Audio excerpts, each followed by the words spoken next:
What's up guys, my name's Lou. I go by a few different aliases on SoundCloud. A few months ago I released a remix of the Lauren Aquilina track King. I'd like to make a quick breakdown of some of the sounds and ideas that I used when I was producing the track. This track's very much inspired by the old Puppet and Foria style, which has been bouncing around SoundCloud for the past few years. I hope this breakdown can serve as a good tool for any new producers that are looking to break into the genre a little bit. I'm going to break it down section by section, analyze a few of the different patches I use, and explain a few of the sort of concepts that are involved in making this genre fit together. So the first thing I want to have a look at is the vocals. Now mainly my process in here was to brighten them up quite a bit, and I've done that mainly with Decapitator and ODT, which you can hear from the vocal.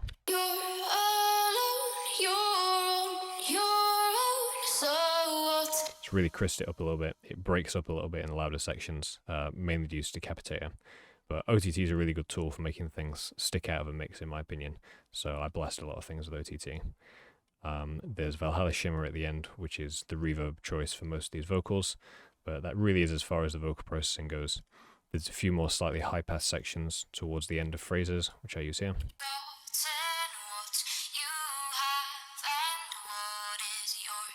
Really just high-pass, but it's the exact same thing.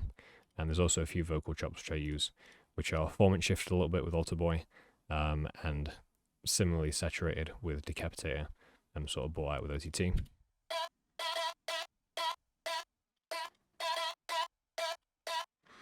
So that's vocal processing pretty much for the entire thing. There's a few phrases which I'll get into later, but those are quite minimal. There's a couple more layers in here which are consistent throughout the whole track, one of which is this pad, which I've named Adam Young Vocal Pad. It's an extract from the song All About Us. It's sort of a slice of his vocal that's been looped a lot of times. Formant shifted with Alter Boy, again through various flavors of distortion and reverb at the end. But put together, it kind of just sounds like a drone.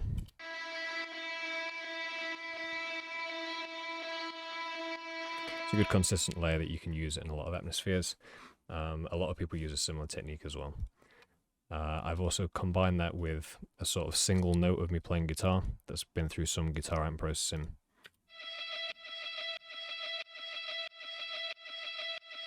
Those mixed together create quite a nice sort of consistent atmosphere.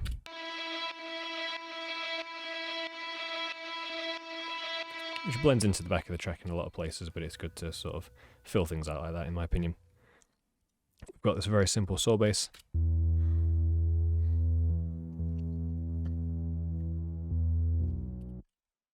And we've also got Alicia's keys for the piano of choice. I use this for pretty much everything. I think it's a very versatile piano. Again, been OTT'd to sort of make it a little bit snappier. And Valhalla Shimmer.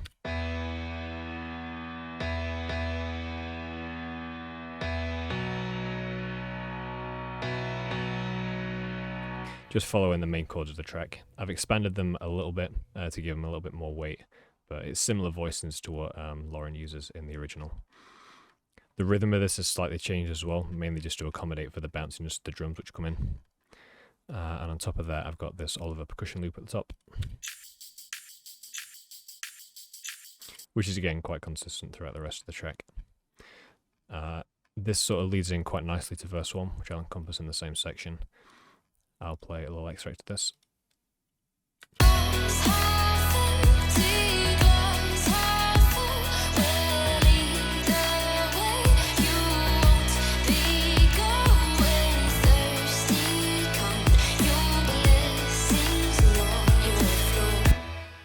So the drums, I think one of the main things to bear in mind with drums is you really want to be careful about your sample selection.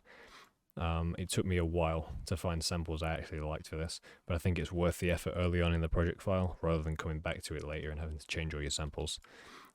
So the kick and snare, the main two, which took me quite a while to find. I like the sort of texture of this cashmere kick. I like the sort of noisiness of the top end. But it wasn't punchy enough, so I combined it with this Leviathan kick, which had a nicer sort of initial hit in my opinion. Combined, they sort of create this quite weighty kick, which I've stuck through for most of the track. It's very similar. The rest of the drums, we've got silent snares, a few different percussion loops, mainly from Oliver and Cohen Sound, which are two packs that I'm a big fan of. Put all together, the drums sound like this.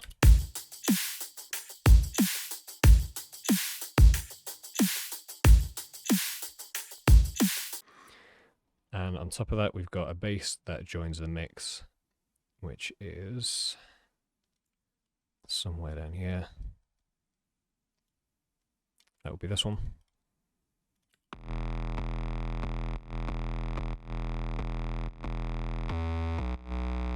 So this is a good sort of older Puppet Foria style bass, I guess. Done with Hummer.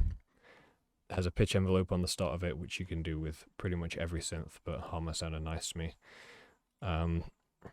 It's got reverb at the start before any of the distortion, which kind of gives it that wide stereo effect that you find in a lot of the old Puppet basses. We've got Camel Crusher. Particularly this American high gain is fantastic for this genre. It really makes the basses stick out, in my opinion. OTT and a little bit of EQ. We've also got this arpeggiator, which comes in up here. Again, very older Puppet Foria style. This is a sine wave that's got a pitch envelope on it. Again, you can do this with pretty much any synth. Wavetable sounded nice to me for this one. Been through some compression, various flavors of distortion, a little bit of a high pass phone effect with Pro Q, and some more EQ and stuff towards the end. It sounds like this.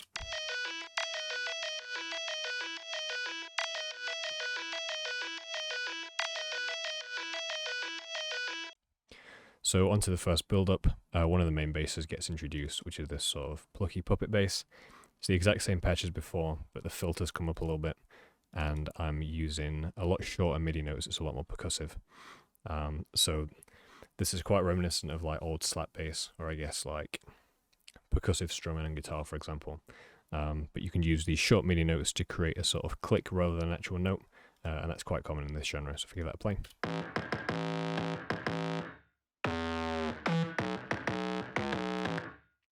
There's a few pitch bends and stuff in here, which are just done with Ableton pitch bend.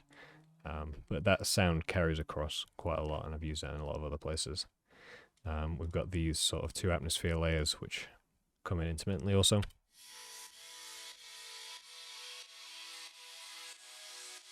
I think this is just a reverb tail off something, which just goes on forever.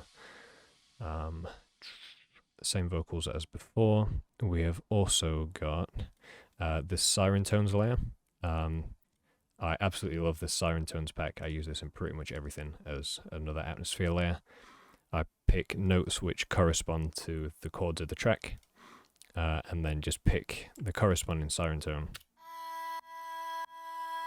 So this one's E, for example.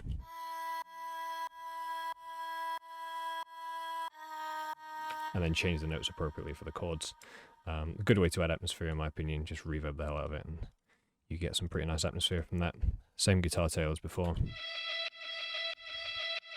There's a few more patches which I think I was just playing around with, honestly. This one was quite Australia inspired.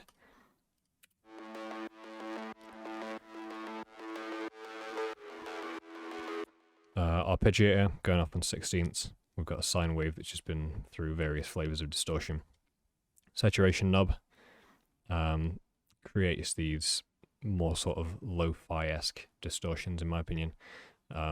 This one's quite useful, but other than that, EQ, reverb, similar stuff. We've got this patch also, which is very quiet to be fair, but again, just another sort of plucky sound.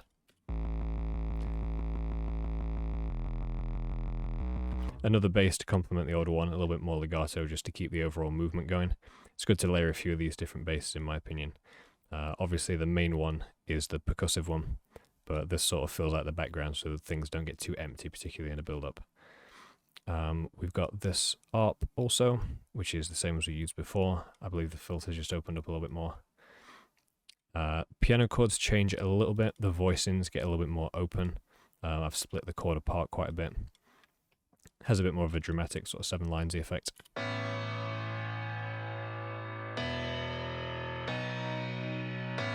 Same OTT and Valhalla as before.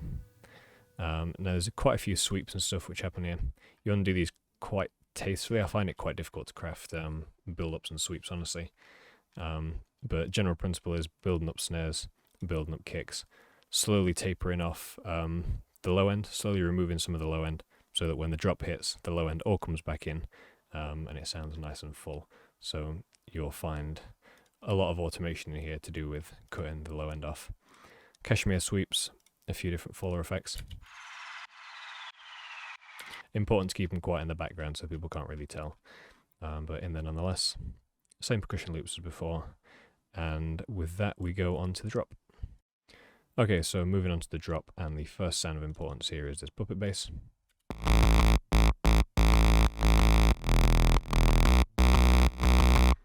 Now this is the same process as before exactly. It's being played on Vital, which is a slightly different synth, but it's still just a saw wave really.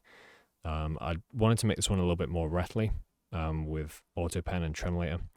Whether that worked or not is another story, but we kept it in the end. We've got Camel Crusher, OTT, same blend of EQ as before. Operator is playing a simple sub underneath. Moving on to the synth stack, we've got a few different layers here. Generally I try and break it down as follows. I try and make a actual MIDI pattern which doesn't move around too much. So if you see a lot of my notes kind of continue across the movement of the actual chords. The reason I do this is to keep the sort of airiness. I find if you bounce the chords around too much, pitch-wise and location-wise, it can sound quite jarring and a little bit messy. My idea on this is really to hide the chord stack so it's just noise and you can't really hear it moving around as much. And yeah, the way I find that works best is by keeping notes very similar across the chord. So particularly the bass note changes and maybe one or two change, but there's a lot of things like these top couple of notes which are the exact same across the whole stack.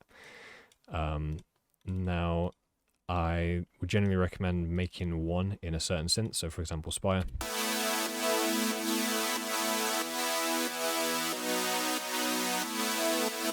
Taking it and then branching it out onto a lot of different synths and just manipulating it. So for example, that was my original one. I've got this one on Wavetable playing the same MIDI.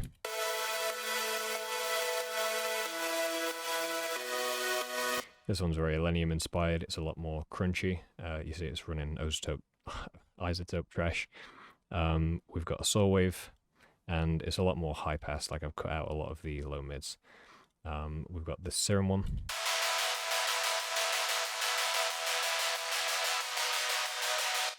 This one's even more Elenium sounding, very crunchy. This one's arpeggiated instead of the sort of legato that it was before. I find blending those two is a good way of keeping the movement going without making it sound too jarring or too relaxed at the same time. I think a good blend of the two is a good balance. We've got a noise layer, literally just white noise from Serum. That's blended with a few different pianos here. So we've got Alicia's keys again.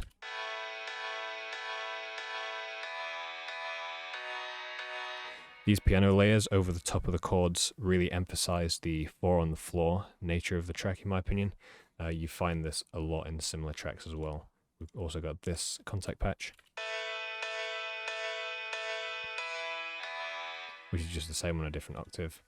We've got crowd noise, which might sound ridiculous in isolation, but when blended with the rest of the track, it really fills it out and is quite a staple of this genre.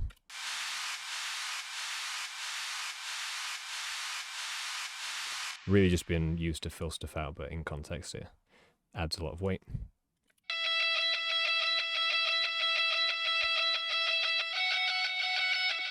Guitar lead going over the top.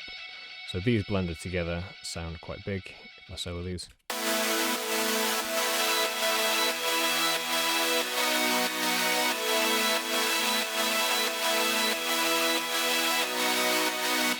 And that's the sort of overall effect I was going for. So on top of that, we've got these siren tones, which are, like I mentioned before, just playing a few of them in different ways.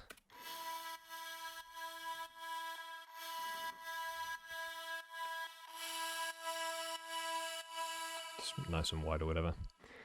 And that is basically it for the drop in terms of synths. We've got another sort of vocal choppy idea, which comes towards the end. I wanted to make this quite subtle and not too distracting, but I think it adds quite a lot to the second part of the drop and keeps it moving.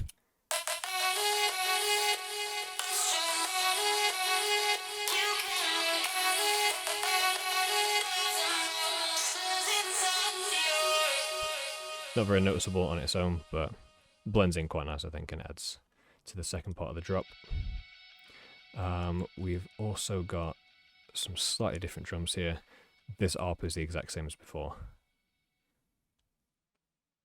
Drums are up here.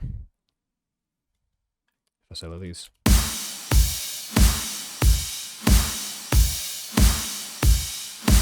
I believe it's the same patches I used before as well. It's the same actual samples, just being processed slightly differently. It's obviously got the 4 on the floor kick pattern, which provides a lot of sort of boominess.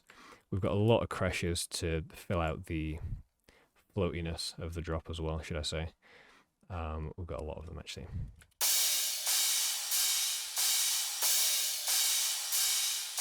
I think it's good to have a lot of these panned around in different ways to make the soundstage feel a bit more full. I use a lot of different samples panned in all sorts of different ways. What have we got here? We've got various snares.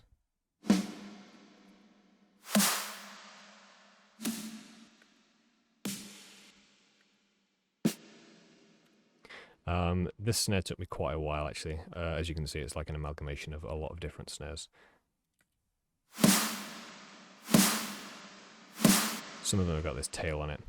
I think it's good to mess around with this. I'll probably condense this down into one snare that I can use in future, but I think using only one sample for your snare can sound a little bit hollow sometimes, so blending it with a few of these sort of swooshy elements goes quite a long way, I think. But drop in total sounds like this.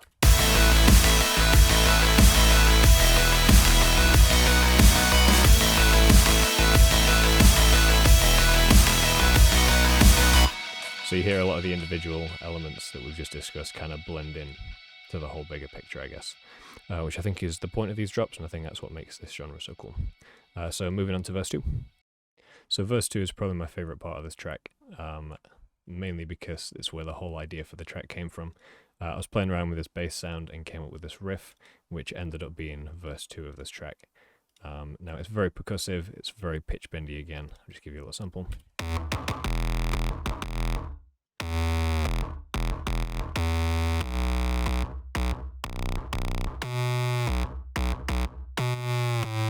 Same patch as before, but the percussiveness I think makes it quite bouncy. And like I said, that's done in conjunction with a bit of a change in the drums. They're a bit more shuffly.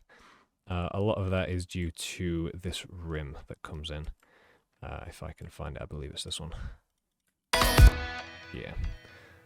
So if I just play the drums in isolation.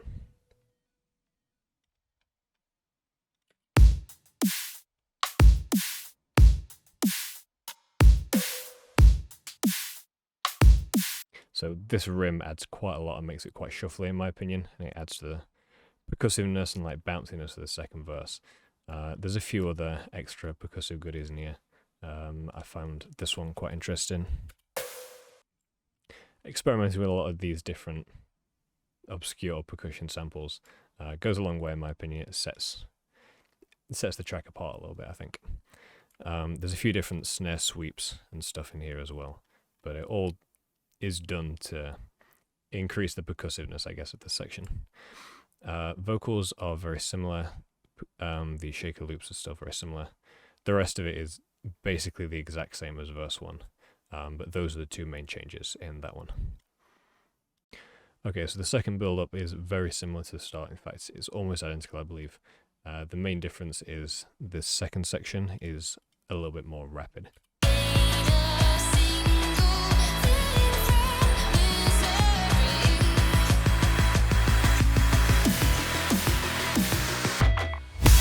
One thing I do want to highlight here is the little chug and the beep beep thing that's going on. I took inspiration from an old AU5 track, I can't remember which one it is now, but it had this sort of double guitar chug effect going on, which sounds like this.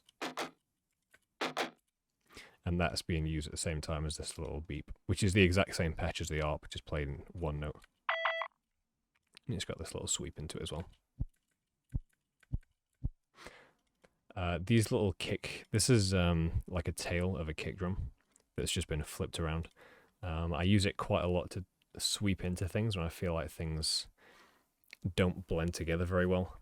I throw this around sometimes and it's quite useful.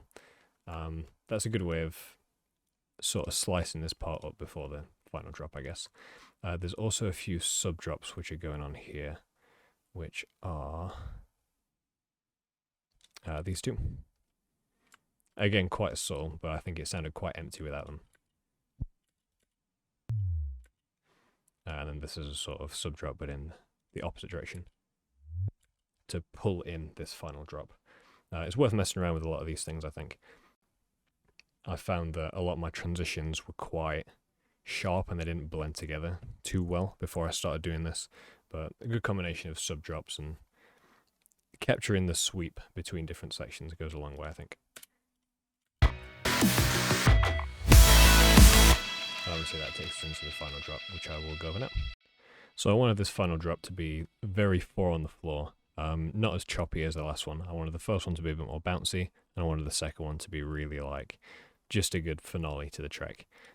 So a lot of the basses are the exact same patches, just being played a lot more straight rather than staggered as they were before, so to speak. So it's got a very strong sort of 4/4 pulse. Again, sub and bass doing the thing. The synth stack, I believe there's a few more layers. I believe I added this one.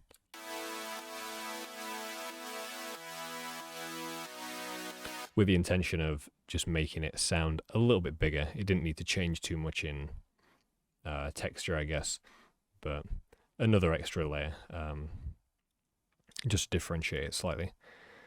This is all the same, I believe. Yep, this is the exact same as the first. Siren tones are still the same. We've still got this vocal section coming in to differentiate the first section of the drop to the second.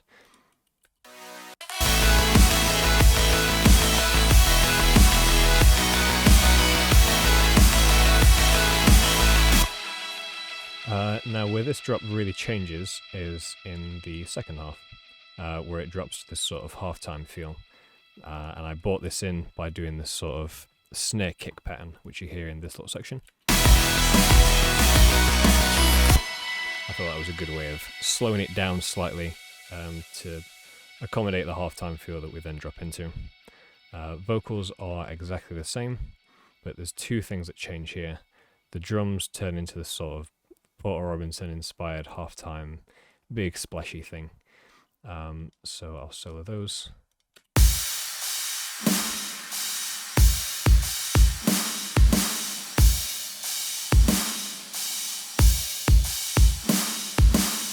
Still got the same reverse snares as before, still got the exact same cymbal pattern, but with the intent of sounding a lot more splashy and a lot more open. There's various exhausts and sweeps going off across this. And the other thing that changes is the introduction of this big OTT piano, which again is kind of Porter Robinson sort of half 7 lines inspired. But I think, again, these little changes in between every few measures or so, when things start to get stale, it's quite important to add another element to sort of keep the interest going, I think. And this was done here with this piano.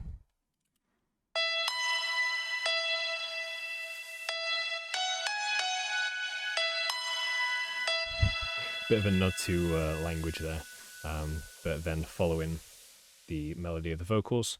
This is done with Alicia's keys again, single note, OTT, and a big reverb, particularly Valhalla Shimmer, create this effect. And it's quite easy to layer this on top of drops just to add an extra final push at the end of the track. But that was the purpose of that one. It brings out the track quite nicely, and then we jump into this sort of quieter section at the end.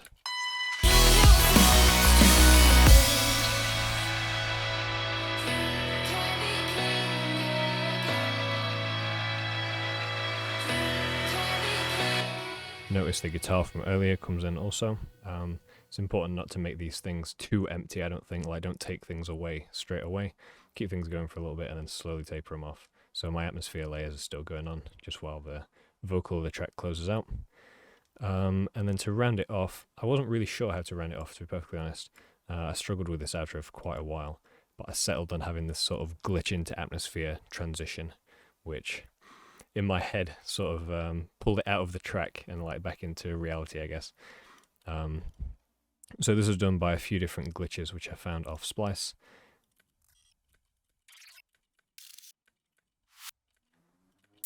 Sound kind of goofy on their own, but when they're merged in that short space and into this completely other sound, I think it's quite a nice effect.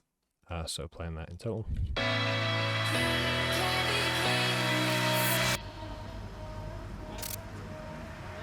So notice we've got a reverbed vocal going on here, which is slowly being filtered down to fade off. And we've got a few train samples, which I stole from YouTube, I believe. Classic Japanese train announcer. And just more ambience.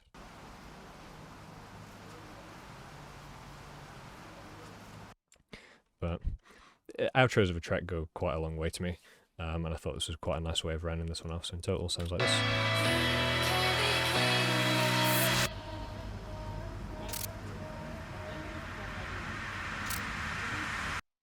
So really that concludes the track. Like I said, I think there's a lot of sounds in here that are quite universal for the Puppet Foria style. So hopefully this has been a helpful breakdown to any new producers that are looking to get into the genre but are maybe a little bit stuck for ideas on sounds. If anyone has any questions, please fire them my way either through the comments or whatever, and I will catch you in the next one.